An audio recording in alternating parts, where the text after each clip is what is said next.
It's a trucking, transportation, and lifestyle show like none other. Man, you call this a life? Road Gang Radio is back for another half hour of the best transpo show in the known universe. We come in peace. Well, actually, we're falling to pieces.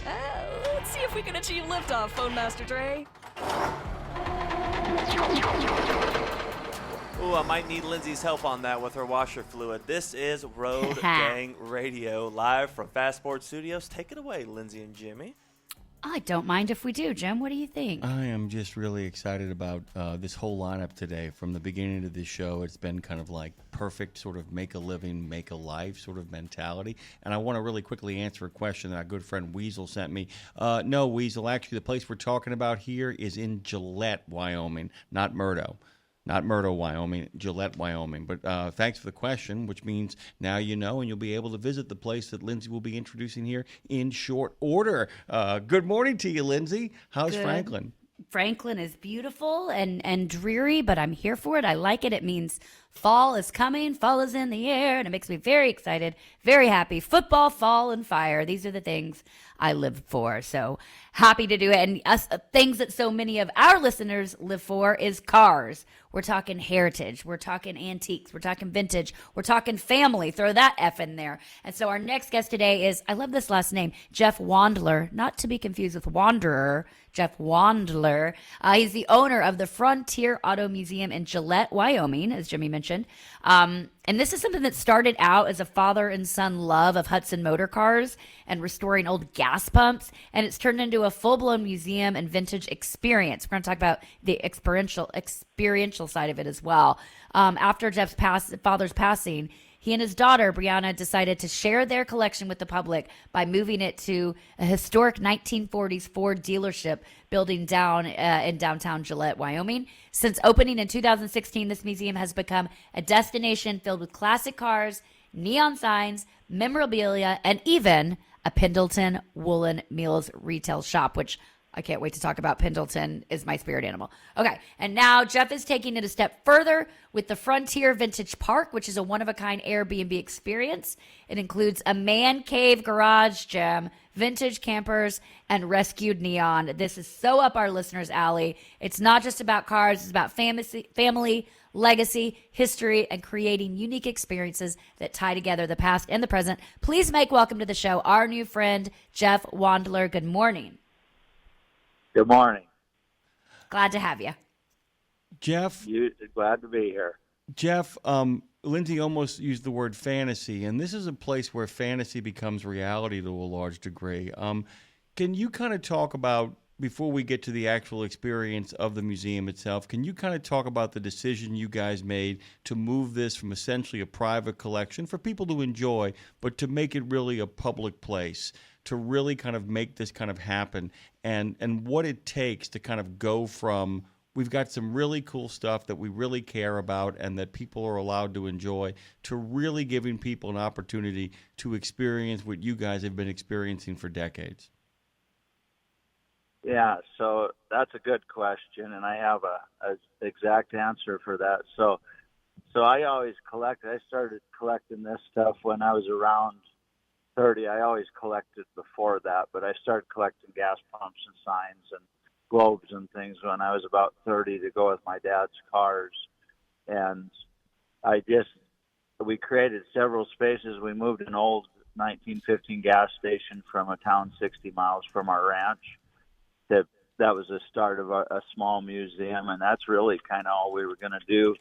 Then I kept collecting and decorated my dad's pretty large shop, tall shop at the ranch, filled it up completely with the same stuff, and ran out of space, kept collecting. Then I decorated a big training room at our company. We own a big machine shop that repairs mining equipment, but decorated a big room in that area. All this took several years.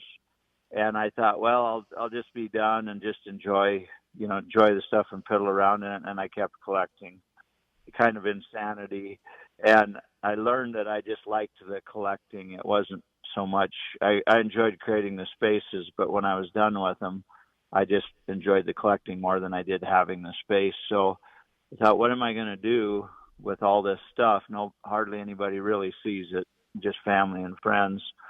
And then I knew a few friends that had done museums that maybe were by appointment and stuff. And I thought that's what I really need to do is make this a public museum so it has some kind of legitimate purpose other than just being a overkill man cave. So I got a call one day. I called a realtor and said, if there's any old buildings in town that ever come up for sale, just, let me know. I've got my ear to the ground. And it wasn't long, and I got a call on that building she just talked about, that the old Ford dealership, and it wasn't super high dollar, so it was an easy enough decision. And my daughter and I just kind of bailed in, and without an exact plan, we just bought a building on a Sunday, found out about it on Saturday, and bought it Sunday. No plan is sometimes how the best plans come together. Yeah.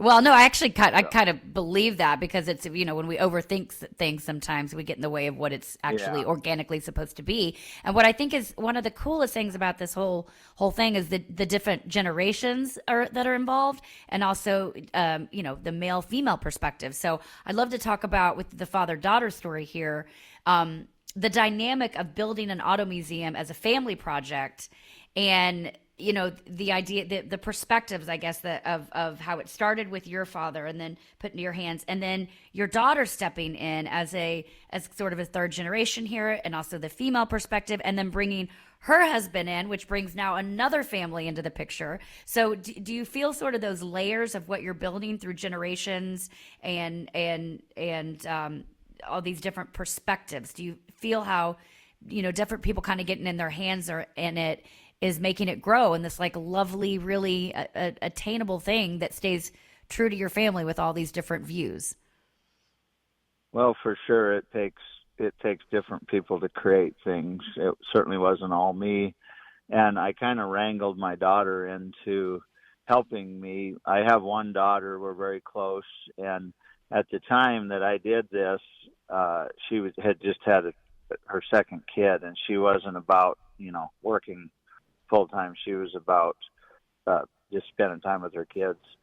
So I kind of twisted her arm and had her talked her into creating an antique shop in the front of it, just so there was more than just a museum. But that wasn't really her plan necessarily.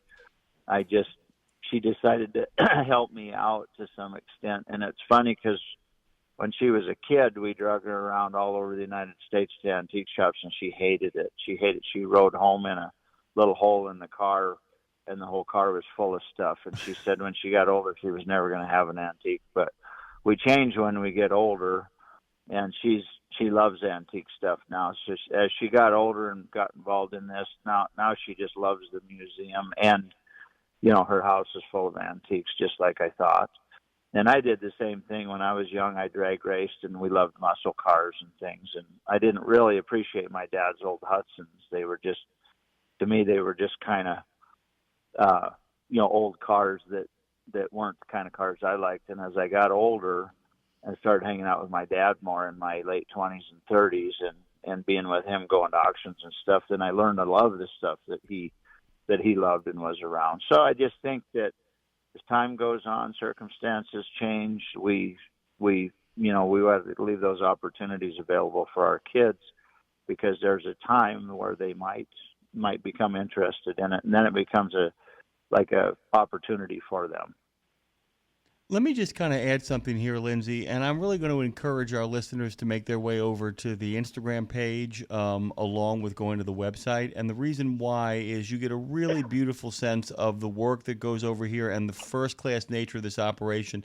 Just as one example, there's not only a lot of beautiful pictures over there, but great video examples of what it takes to kind of put this world together. I'm just going to read the caption, and you'll get a sense of what the video is. Hanging a newly restored vintage Airstream trailer service neon sign at Frontier Auto Museum in Gillette, Wyoming. Frontier Auto Museum is Wyoming's hidden gem and a must-see destination when traveling through Wyoming, featuring a family's collection of classic cars, original neon signs, gas pumps, and so much more.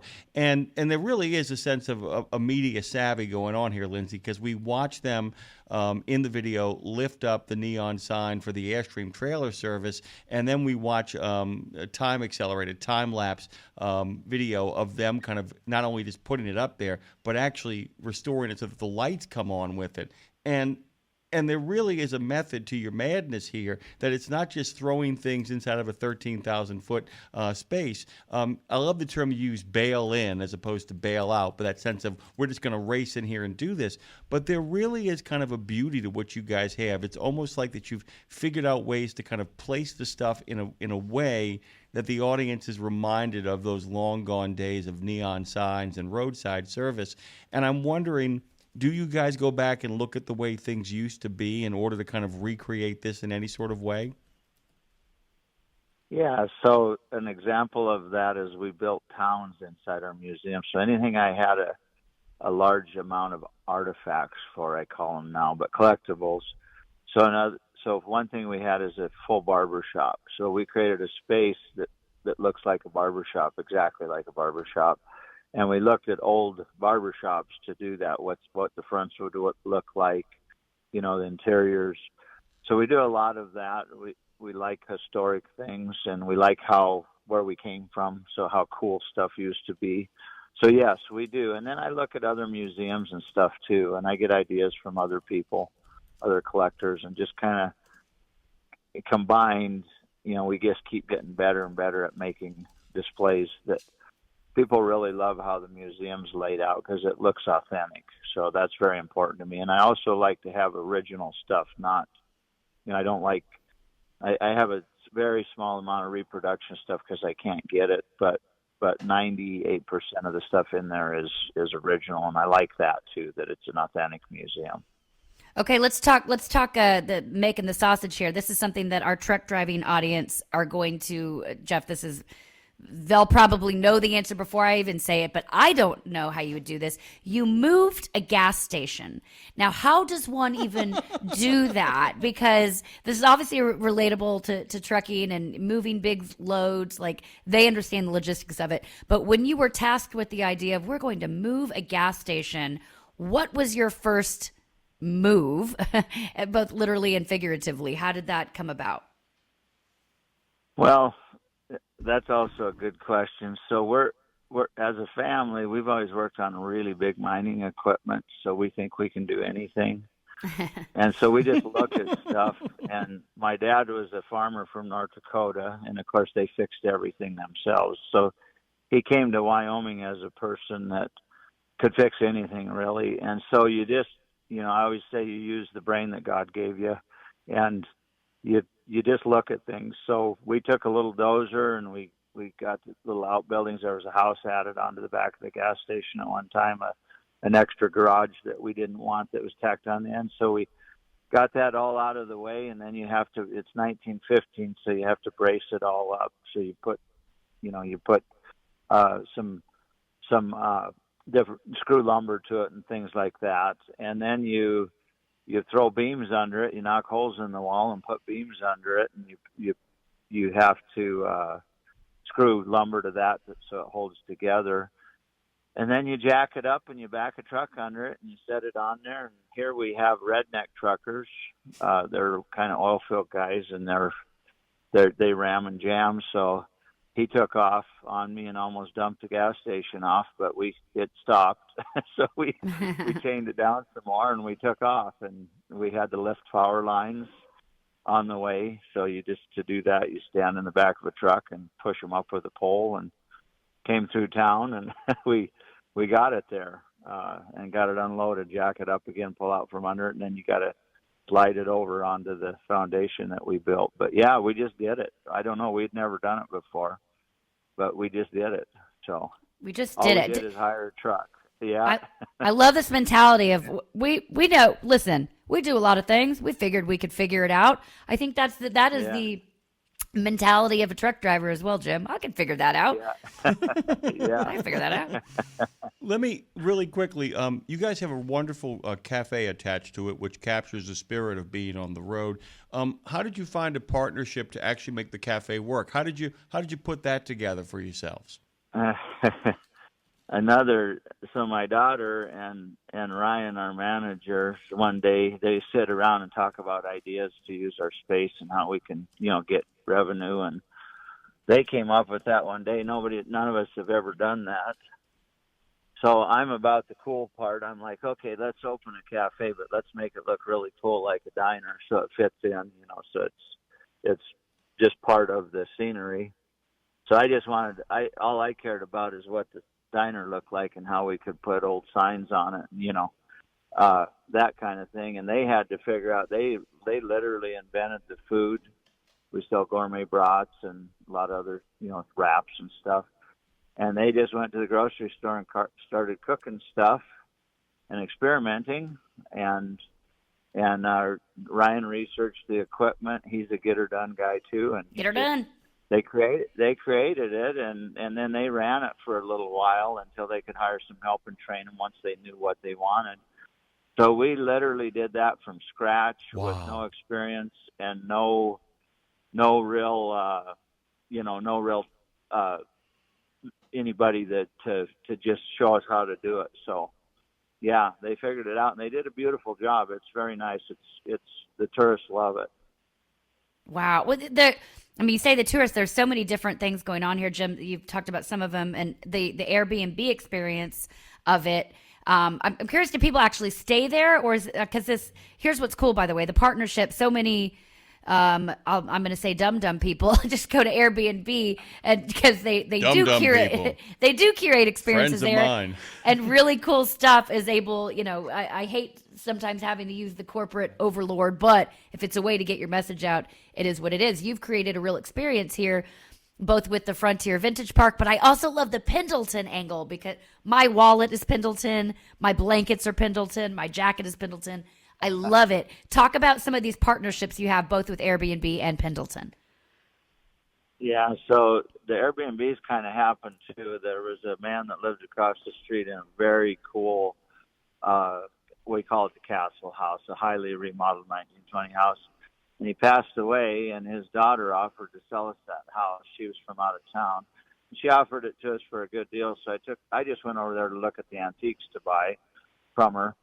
And when she was taking care of the estate, and she offered the house to me, so I jokingly went over and got my daughter and said, you want to buy a house? If you buy this, I'll run an Airbnb. And I always kind of wanted one. We all think we do, but we just kind of bailed into that too because of the circumstances. So, and then the old house that I was born in, 3 blocks up the street, and lived until I was 5, came up, a 1930 Craftsman house, so we had to buy it. And then we got another little house across the street, just circumstance-driven, and now we're building this whole neon park on a lot that I bought beside the one little house. So that all just kind of happened, too, and once we get into something, we want to do it right, so we just keep kind of going with it if we like it. And then the Pendleton, we had an antique shop, but frankly, antiques are hard to make a living on or to make any kind of revenue off of. So slowly, my daughter decided to figure out other things to sell that we could get easier and that would sell more often. So in other words, just using the space productively rather than plugging it up with a bunch of antiques that never sell. Mm-hmm. We liked them, but they weren't very lucrative. But anyway, she just transferred it over to that. She got a contract with them, and the only one in the area. And she just worked on it hard and created a beautiful Pendleton store over several years. And now she's got quite a store of that. And we got some antiques, but we've also got a lot of memorabilia for our museum and stuff that tourists like more than they would buy an antique dresser or something like that. So things that'll move. And by the way, it's the Frontier Auto Museum, and it is really too cool for school, guys. I'm using Nito Mosquito terms because it's got that feeling about it. Jeff Wandler is joining us, and he is the owner of that with his daughter as well. Let me ask you a question. Do you have any expansion plans before? We got about a minute or so left here. Do you have any expansion plans? Well, these campers. So we restored a 1950 Fruoff semi van that actually has a bathroom and everything in it. So we got to put all those in. I've got 3 vintage campers, a little VW bus that you can sleep in, and lots of neon signs that need put up, worked on, lit up, and all that. So all that's expansion that's going to take a while. So that feeds my project itch. I always got to have a project. So I'll be doing that the next year and two. His project itch. I like it. You can head on over to frontierautomuseum.com to scratch your own auto itch, if that's a thing, and now it is. You can check them out over in Gillette, Wyoming. Jeff, what a pleasure. Again, everyone head over to frontierautomuseum.com. Is there a place near, Jeff, where truckers could find some truck parking to come check out your museum? Yeah, you can park on our street, as long as there's not lots of them, but that's allowed. And there is a big parking lot off the corner of us, a bank parking lot that's big that they don't mind. That's just right to the side of us. So, yes, there is. Amazing. Well, we have people, Jeff, over in the chat that will be stopping by. Marshall Platter says, I am definitely stopping by my next time in Wyoming. And he means that as a threat. So watch out. Watch yourself. FrontierAutomuseum.com. Jeff Wandler, thank you so much for making time today. And we hope to talk to you soon and check it out. Best of luck. Thank you. Bye.